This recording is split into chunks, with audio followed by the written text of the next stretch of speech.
Hi, this is Neil from Alan James. Just think I'll give you a little tip of what to do when you're fixing big heavy cupboards onto plasterboard walls. So I've got two types of walls here and they're both plasterboard. One of them is dot and dab and the other one is a stud wall. So stud walls, you've got timber verticals or metal vertical studs and horizontals as well. And then there's a void in between it. With the dot and dab, you've got a piece of plasterboard which has got either concrete block, brick or thermalite backing, and you have an adhesive which you stick the plasterboard to that solid surface. So these ones here are onto the dot and dab, and as you can see what I've done is I've cut a slot in the plasterboard and then I've screwed a ply fixing plate to it. So that's going to serve two purposes. It gives me a really good fixing. The plasterboard won't bend and the plugs won't pull out of the plasterboard. So no matter what plugs you use, most of the time, particularly if you're using really heavy cupboards, you want to get a decent sturdy fixing. I'm not confident using the plasterboard fixings, so I know that this works well.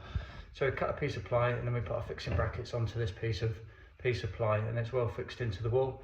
And also it's got where it's cut nice and tight, the vertical force of the cupboard is actually resting on the plasterboard, so it's going to give even more support than just having the brackets. So I've done that on that wall. This wall here is the stud wall. So as you can see, we've got a big void behind there full of insulation, which is nice to see. It's acoustic insulation. That one is because it's nice and dense.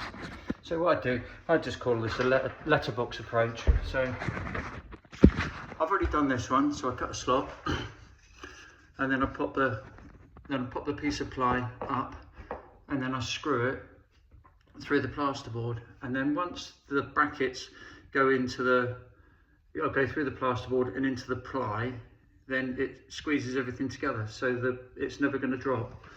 So this is how simple it is. I don't know if we can see that. Where are we? There we go. So literally that will just pop up there.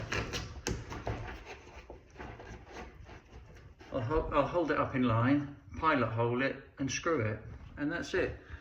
Really easy. And then I can walk away from this job knowing that heavy, tall, because these are overheight wall cupboards, they're the tall ones, and I can walk away from it knowing that this won't fall off the wall. It's a lot more it's a harder job, but it's a proper job in my view. So that's just a little tip on how to hang heavy cupboards on walls. Thanks for watching. Neil from Alan James.